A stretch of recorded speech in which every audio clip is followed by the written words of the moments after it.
Alright, it looks like we just have one time for one game today, but feels like a beautiful day for a game of Triple Triad.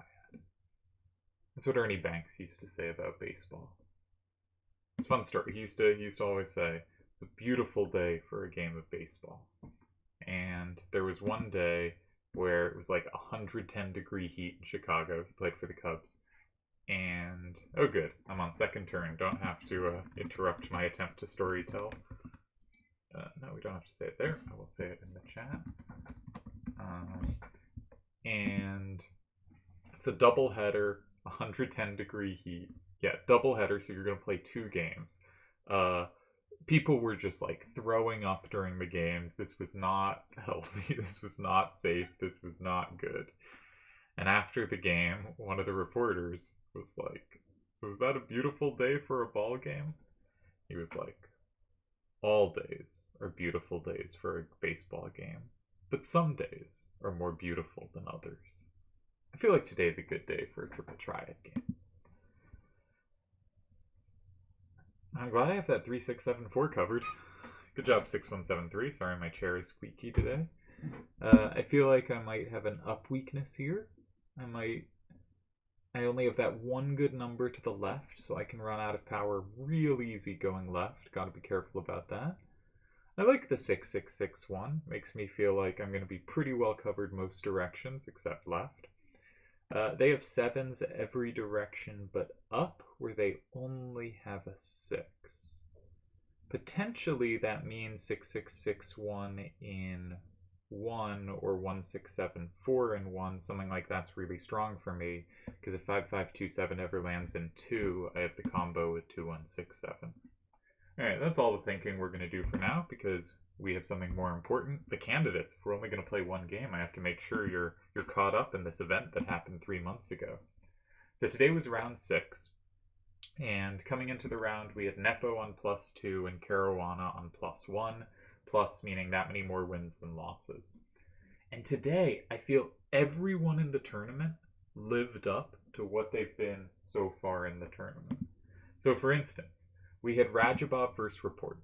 And Radjabov has basically played badly, gotten no advantage out of the opening with white, and been significantly worse each game as black, just looked really poorly prepared, and then played badly. Report, but usually gotten a draw.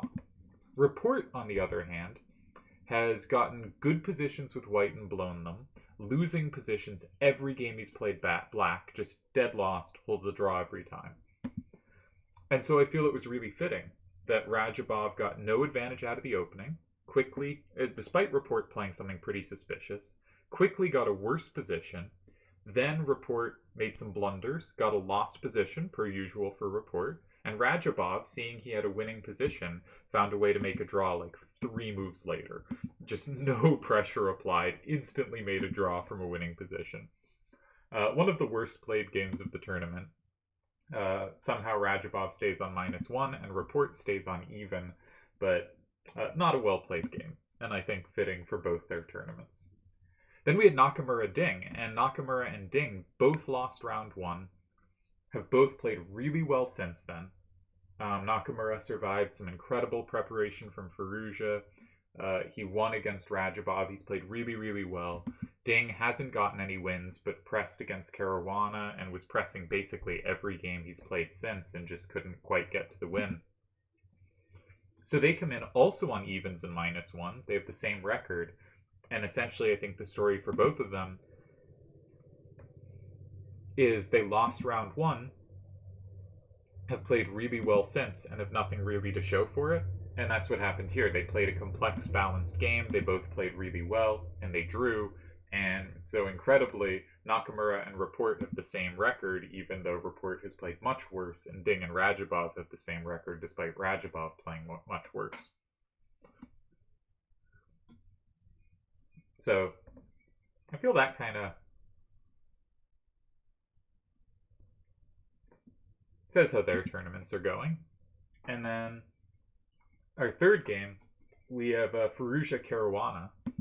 Firouzja has basically gotten not very much out of the opening, except the one game he got a ton against Nakamura, and then sacrificed something to imbalance the position and then usually the sacrifice wasn't very good and he had to struggle after that. Caruana, on the other hand, has played really well and is one of the leaders.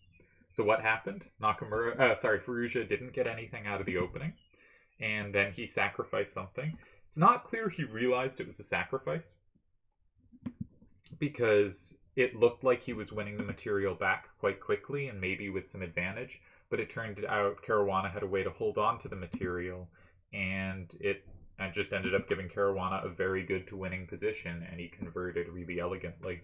So really nicely played by Caruana. Firouzja moves to -2 in last. Caruana moves to +2, evening up with Nepo, but we haven't gotten to Nepo's game yet. Nepo versus Duda. Now this game doesn't really fit in the rest of Duda's tournament, so I guess only 7 out of 8 players did this round kind of perfectly encapsulate their tournament. But Nepo has basically either been a bit worse as black and then held a draw, or... well, he's either been like a little worse and held a draw, or he's just brought all his pieces to the king side and made it the opponent. And here he brought all the pieces to the king side and basically just made it Duda. And just absolutely crushed him. And all of Nepo's wins, he's wiped them off the board. His draws, he's usually been a little behind to a lot behind. But that's his 3rd win of the tournament. And Nepo is now +3. Caruana is +2. No one else is above even.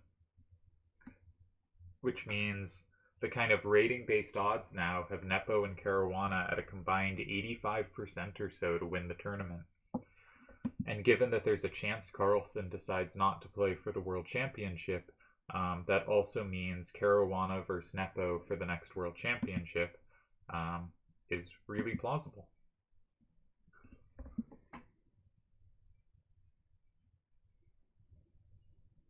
All right.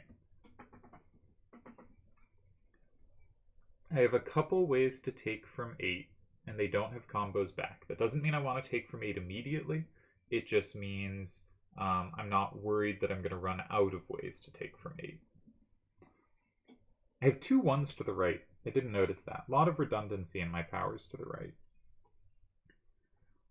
They, on the other hand, also have 2 ways to take from 8, one of which I can combo back, one of which I cannot. But if they use the 3, 6, 7, 4, they quickly run out of power.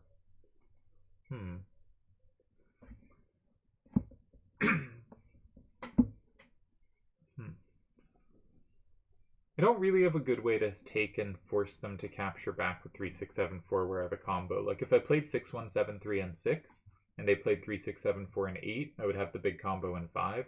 But they wouldn't play 3, 6, 7, 4, and 8. They'd play 3, 6, 7, 4, and 3, comboing me. And I'd have a lot of choices of L's, but visually they don't look very appealing to me. My instinct is to just go in 1. Probably with... I don't know which card. Probably with 1, 6, 7, 4.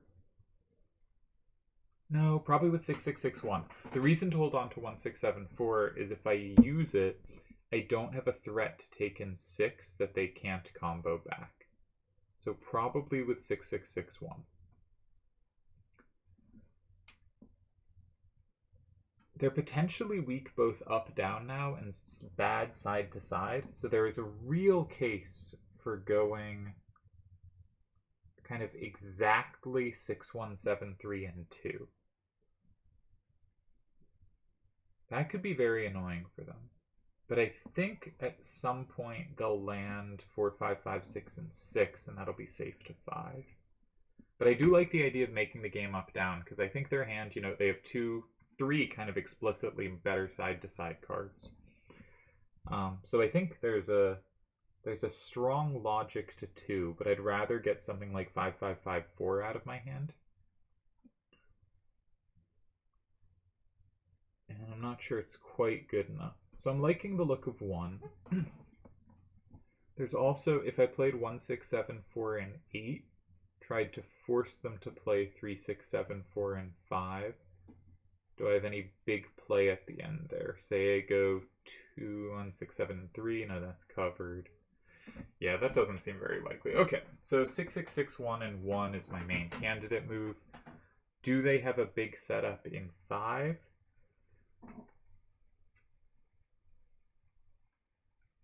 Hard for them to. Because it's hard for them to set up for 4. Their top card needs a 6 left, which they have. And then they would have coverage of 3.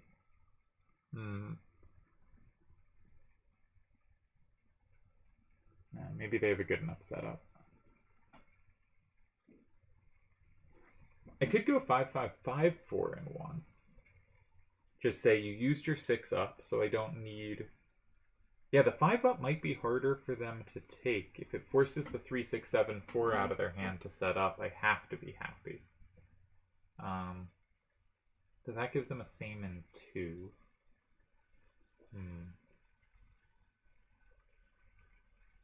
It's hard for me to play next to.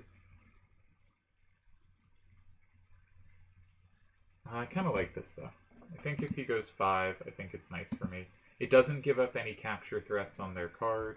It is a bit annoying for them. You know, they have 2 captures and 2, but both have a 5 to the right. I'm not too worried about that. I think I'd be happy to see 3-6-7-4 come out of their hand. It would let me go 8, for instance, because they'd have no recapture of 9. It would also, maybe I could just go 4 safely, and they can take the same in 2, but I can recapture in 3. Not safely, but I can recapture in 3. And I guess I don't have a great play in 8 at the end there. So I'd probably try to block 8 as soon as I could and kill 6 for them. They did that. I mean, they have a bunch of setup-y moves, but I think this gives room for someone to go wrong.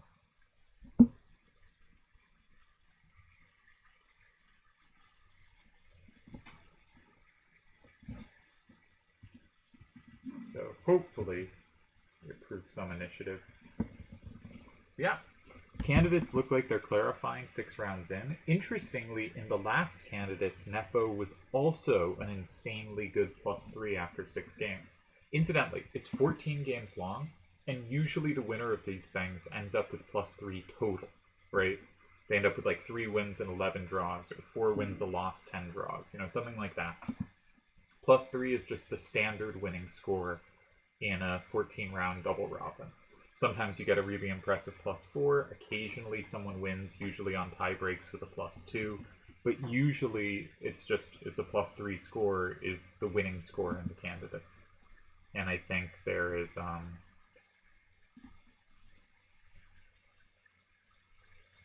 you know, reason to think that has a good chance to continue being the case.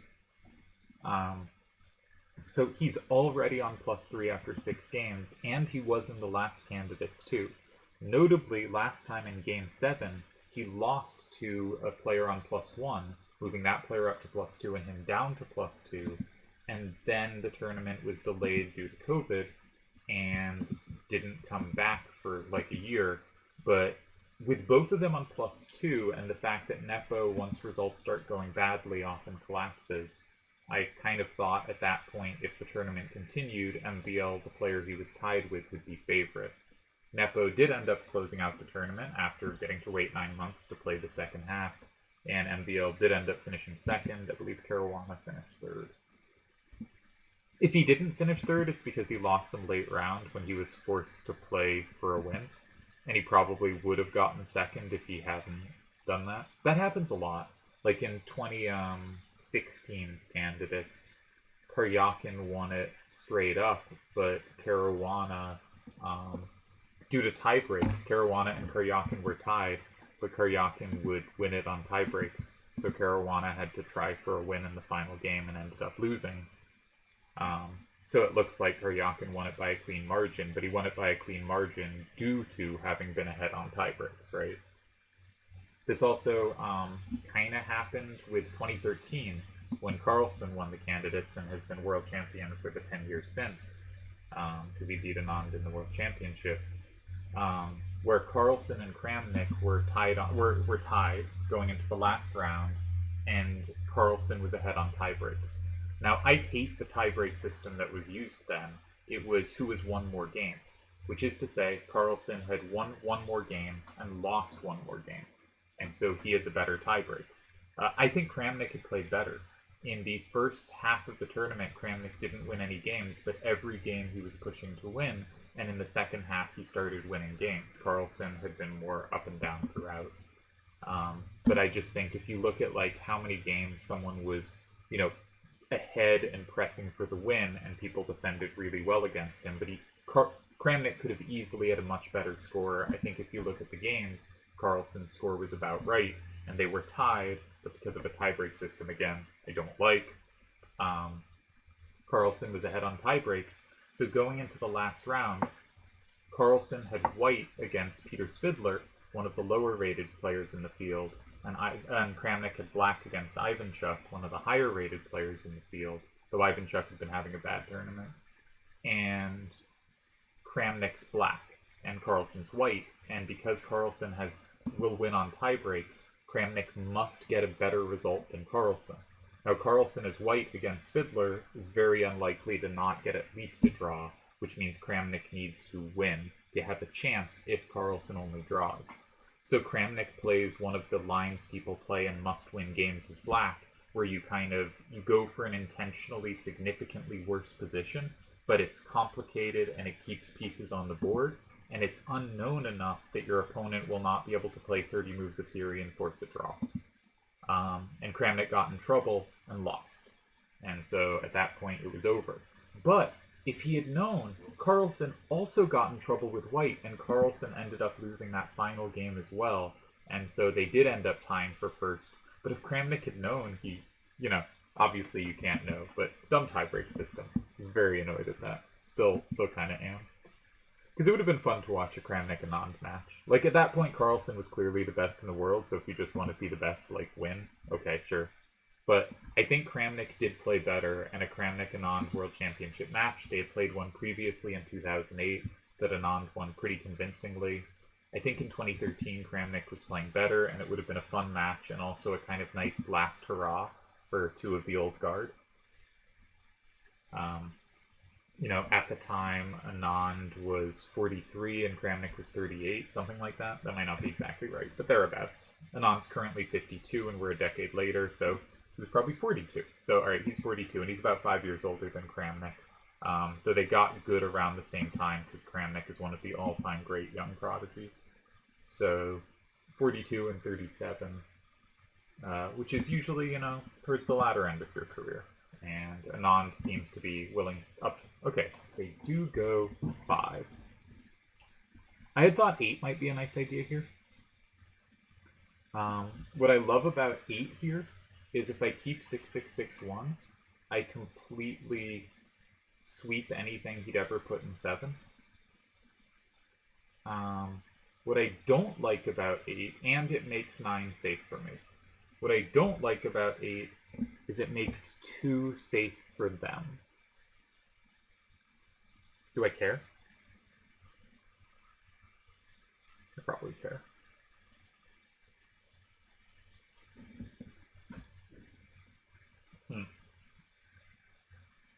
Alright, so if I go 8, I'm up 6-4. If they take the same in 2, it's 5-5. If I go 6 there with 6-1-7-3, that's safe. And then on my last turn, I can go 6-6-6-1 and 4, which double captures, and they will only have a single capture in reply. So I think 1-6-7-4 wins against 2. I think it outright wins. They can't possibly set up so that they can take 6, and they can't set up so they can take 4. I do really well in the up-down game. We noticed that early. I want the game to be up-down. If I play 1-6-7-4 and 8, maybe they can somehow take that from 7 and then play the same in 2 and combo stuff. Ooh, maybe they can take from 7. Okay, we'll come back to that. It's hard to believe they can do anything going in 6. That's just really hard to believe, giving me 9 forever. I have time to block 7.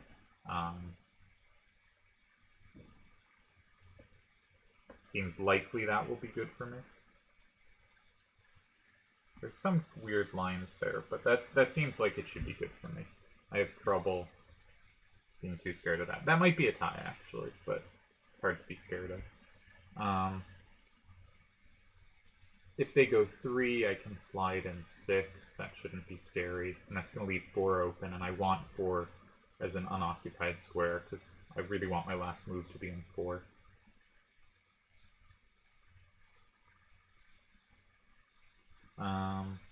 Seven's interesting, though, because 7... but 7's hard for them to do. Because if they do it with a 4 up, I don't have to take with 6-6-6-1, which flips 5. I could take with 6-1-7-3, which doesn't, limiting the combo back. So they might have to do 5-5-2-7 in 7. That might be a way to do it. Then I combo in 4. They same in 2. They're going to flip everything but 4 and 7. And I play 6-1-7-3 in 6, and I get 1 more card. That's only a tie. Alright, so I think 1, 6, 7, 4, and 8 is only a tie. I was, of course, hoping for more. 2, 1, 6, 7, and 3. It really gives them 2, but what other squares do they have?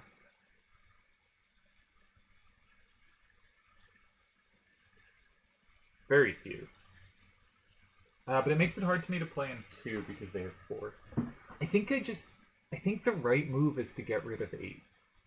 I think I'm supposed to take 8 off the board. 8's the one square I'm really bad. They don't have a recapture in 6. I do think he managed to tie. I don't think that wins for me. I think he can go in 7 with 5-5-2-7, and might be able to go in 6, though that seems less likely to me. But I think there might be ties in both 6 and 7. But we'll force him to find them.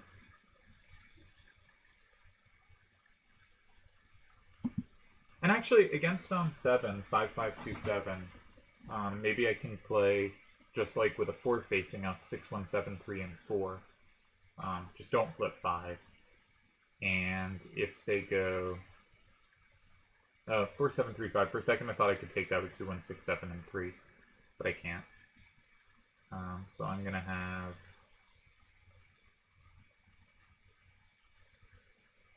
is that enough? No, because they'll have 8. So that's just a tie. Yeah. So I think this is just a tie due to 2 being really good for them. Maybe I should have more strongly considered just blocking 2, but I didn't see something that looked comfortable there, right? You know, if I play something with a high out-facing number and they combo in 4, I'm in trouble. And 8 is a square they had combo potential, and I didn't, and also grabbed the card in 9. So I think this is just a draw, but he has to be a little precise. I thought 5 was the natural move, but I thought not having the recapture made it pretty scary to make. So I wasn't sure what he'd do, which is why I liked my starter. And I still like my starter, but I think Turdz is playing very, very well.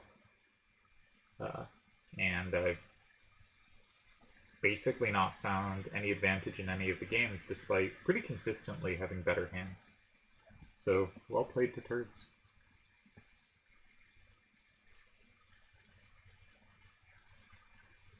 What else is going on that we can babble about on the side? Started Persona 5 Strikers. I think I like it. Not entirely sure. Persona games always I always have mixed feelings early. And then it kind of settles somewhere. I'm that person who thinks Persona 3 is just a genuinely terrible game. I think the gameplay's okay. But I think Persona A lot of people like Persona 3's darker story. I have no problem with the darkness. I just think it's bad and badly told. And I also think the social links in that game are just done so much worse than they are in the other games. It just strikes me as a game for insecure weirdos, if that makes any sense. Which it probably doesn't. That sounds so negative. But the way every social link, and the other games do this too, but they do it more subtly, is some like person who you're clearly supposed to take as a loser of a person going, wow, you and your nothing responses are so amazing. They have changed my life. You are the greatest person. And just being told over and over, I'm the greatest person for doing nothing, just felt like you must really think my ego needs like so much cushion. It just felt so weird and like kind of creepy. Also, the sexualization of the characters is, you know, when they look like 4-year-olds, just obviously not okay. But okay, so I don't like Persona 3. I ended up really liking Persona 4, and that kind of turned me around enough that I retried Persona 3, and ignoring all scenes and just doing the gameplay, I did enjoy it more. Also, I played Persona 3 Portable, which lets you control all the characters instead of just a few. That makes it easier, but more importantly, it just makes it more playable, I think. I think clearly an improvement. So Persona 4 almost convinced me for a bit that I liked Persona 3, but I do not like Persona 3. I think it is bad. But I think Persona 4 is really, really good. And I think Persona 5 is really, really good. And because Persona 5 is so much slicker, and also on systems I am more likely to have easily accessible, I've ended up liking Persona 5 clearly more. I'm not sure if I would if I had Persona 4, if I more regularly played Persona 4, I don't know.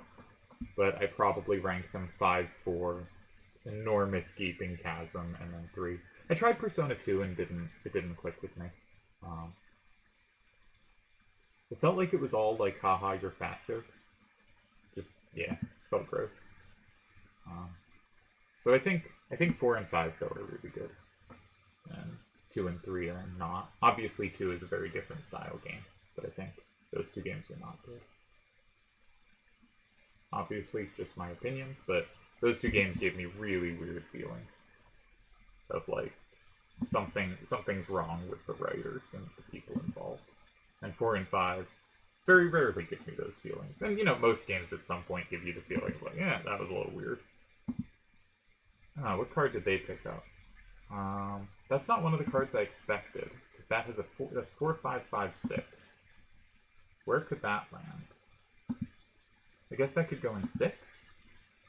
I don't think they can take 4 yet. And I don't think that's the card they want to put in 7, because I can combo it without flipping 5. And I don't think they want to block 2. 2 is just a very good square for them and not very clean square for me. So maybe it's going 6? That seems the best bet I've got.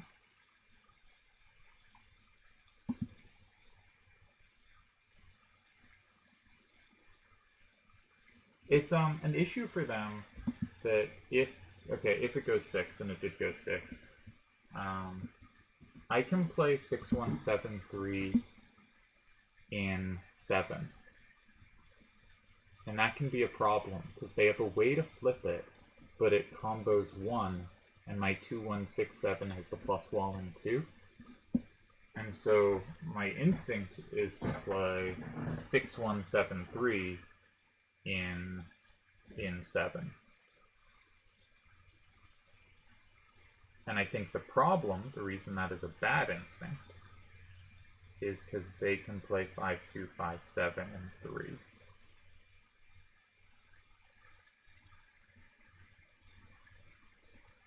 Yeah. So don't want to do that.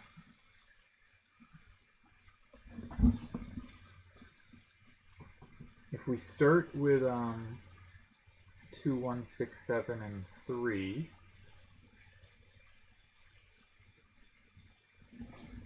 I think that doesn't work for a whole bunch of reasons.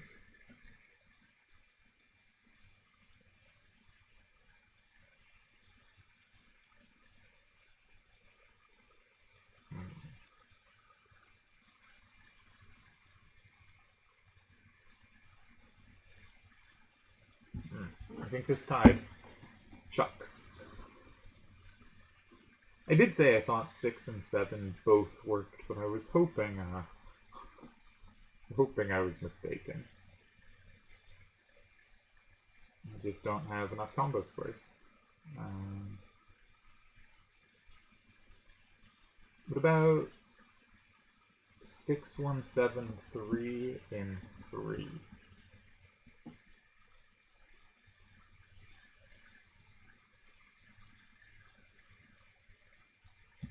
Go up 7, 3.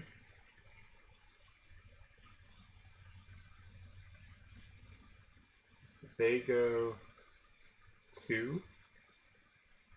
They never combo me. Either card makes it 5, 5. I go up 7, 3, and 4, and I win. Right?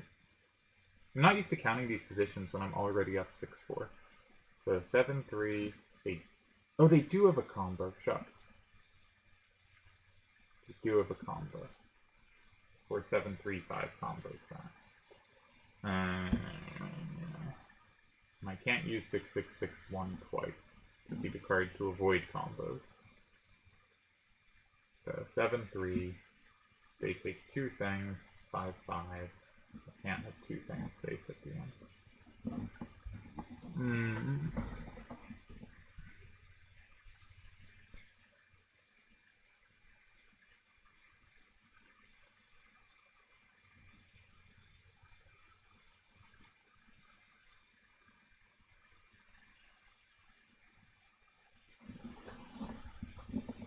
Nah, I think I got nothing.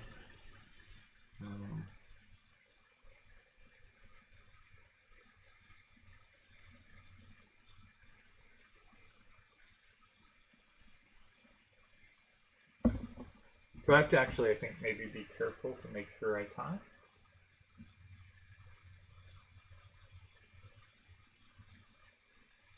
Turns out it might not even be incredibly trivial to tie here.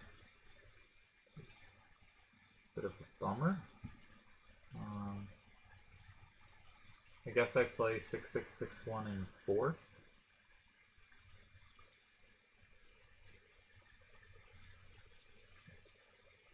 No, that walks into big combos. Okay, gotta actually be careful.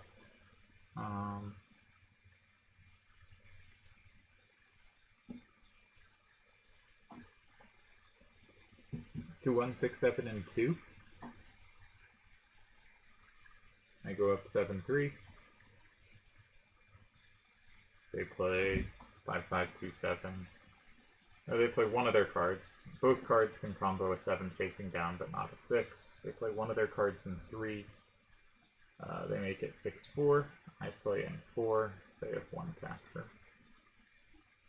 That's so sad. What a position to have to do that out of. I mean, I'm sure like 3 ties as well, but you know, that's nicely found move in 6. I think that's hard to find, just giving me the card, but given he has no play in 6 anyway, nice move, nice play.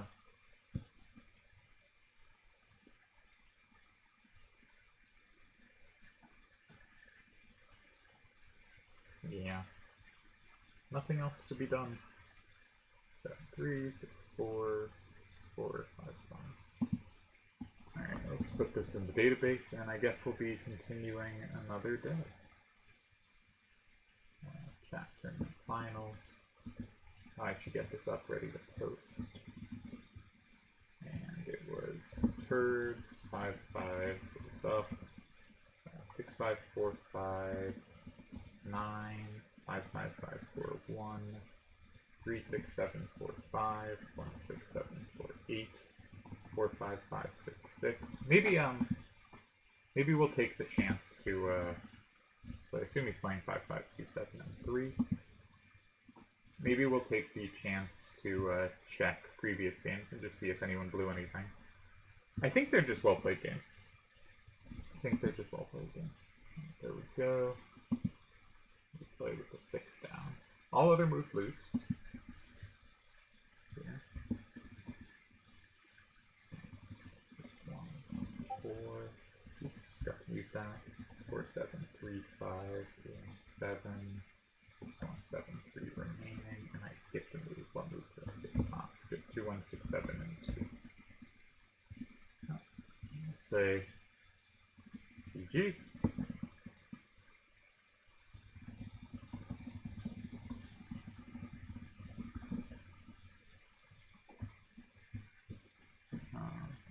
Yeah, I think nicely played. So let's go find, where's the solver at? That's not the right window. There you are.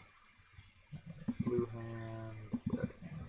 Let's just go through the games from the start and see if there was anything big missed. But I think these have just been good balanced games. Am I around tomorrow? We'll see.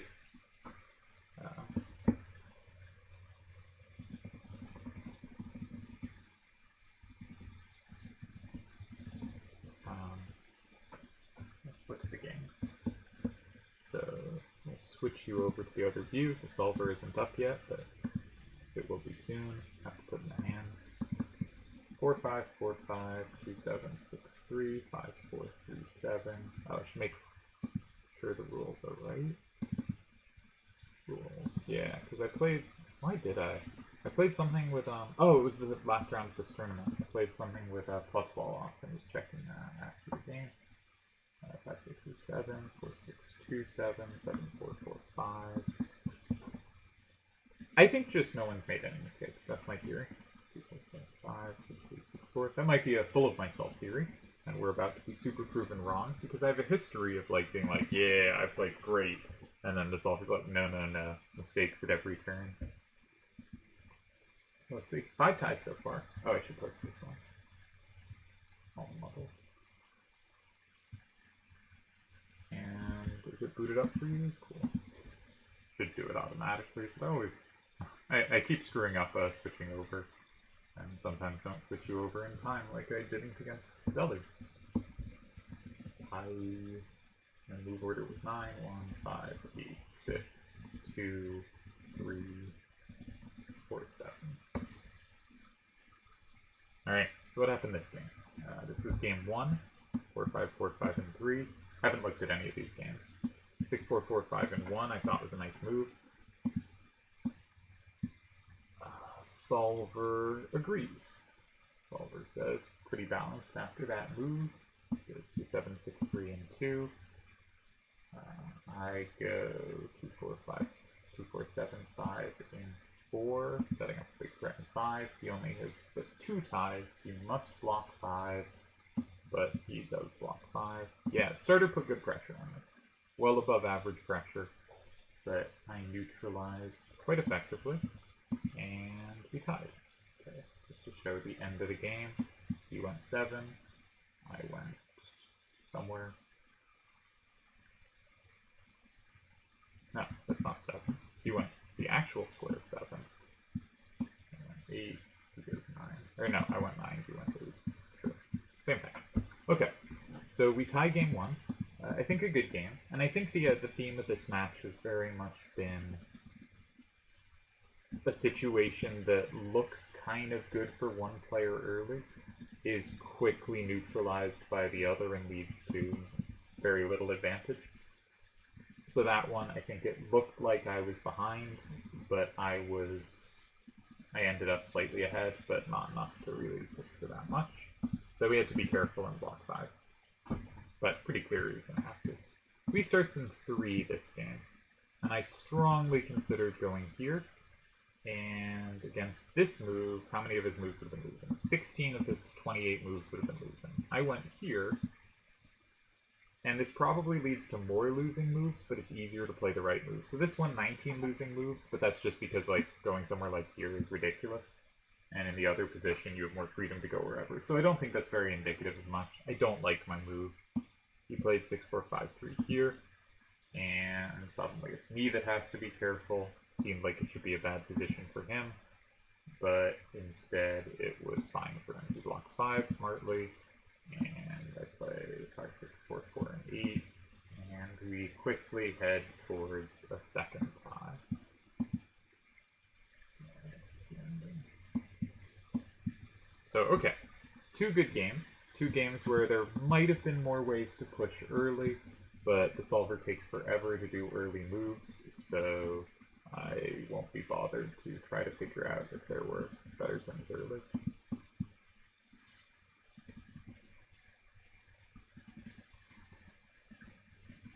The solver's pretty quick to tell you whether the early moves lose or not, but quite slow to tell you if they're, like, it takes a while to figure out if there were actually better options. I started with a weak corner on this one, and he played in 2, I believe. Yeah. And I was pretty happy with 1, 6, 4, 7, and 3. I thought he had to be careful. Yeah, he has 5 ties here, and what squares are they in? What squares are they in? Give me a moment. It's figuring out something else. My starter was pretty good. 42% of his moves lost against this weak corner starter. That's pretty high for a weak corner. Alright, he had a tie in 5, a tie in 6, a tie in 4, another tie in 6, and a tie in 1. But there's so many squares to look at, and like 8 you can consider too, that I think it's difficult to find stuff. I did find this one, and that is a tie. I went here. I realized quite late that he couldn't actually do this because I could go in 1, but he realized much quicker and played the tie in 1 himself. And we have our tie number 3. Yeah. Not like the most, whoa, crazy move games, but I think very well played so far. Will, for once, I actually have correctly said that over like a 5-game match, no one made any significant mistakes. Because usually when I claim this, it turns out incorrect. Game 4, I went in 1. And I thought he did a really nice job neutralizing me going in 3. Again, suddenly something that could have been difficult felt like, he's going to have an easy game. I went 2. He has 4 moves that tie, but they're not that horrible to find. He went 4, which is the move I thought he would play. Slightly above average pressure starter. Indeed, 4 is a good move. I felt I had to block 5, and this was never going to put too much pressure on him. He goes 7 rather than 4. The trap was this loses. The various things. That's one way to do it. He goes 4 this way, and we tie. I think he did it the other way. This way. Okay, so that's 4 ties, and so far no mistakes. So was today's game any worse? Today's game I felt close. I think this was the second closest I came. I think game 3 I was a little close, and here I feel I was also kind of close, but I also feel he had multiple ways to save it. Though I think both 6 and 7 are hard to play. So he went here, which used enough of his ups I felt pretty comfortable. I considered going here, but I didn't love it. And it's good that I didn't love it, because apparently it loses. But why? Really? Really? Alright, let's say I occupy the square. I'm just losing here. I guess there's no up. Oh, wild. Alright, well, if that had happened, this would have been an insanely cool win from him. Solver likes his starter, thinks it's a tad above average pressure. And then I was considering various cards here and selected this one. That would have been a crazy win to 2 then 4. What a strong sequence. It thinks he is not under significant pressure here. I thought this was tricky for him. He went here. I didn't think this was any good. Apparently it ties. He had 4 ties here. That's more than I thought. But all of them were in 6 or 7. He had to go in 6 or 7. And he had to play exactly... If he was going to play 7, it had to be exactly 5, 5, 2, 7. Which I think is somewhat tricky to see that, you know, it's fine that it walks into this combo, right? Yeah. That this leads to ties, I think, is not trivial to see. And 6 is a hard square to play in, so the fact that this was winning against 2 and that 7 looked dangerous, I think meant it was reasonable trying. But any card in 6 actually tied. Surprisingly, even this one tied. And after this one... Alright, I thought I had to be a little careful to tie. Apparently I didn't have to be all that careful. I did it this way. And we tie. Alright, so 5 games, no mistakes. I will inform him.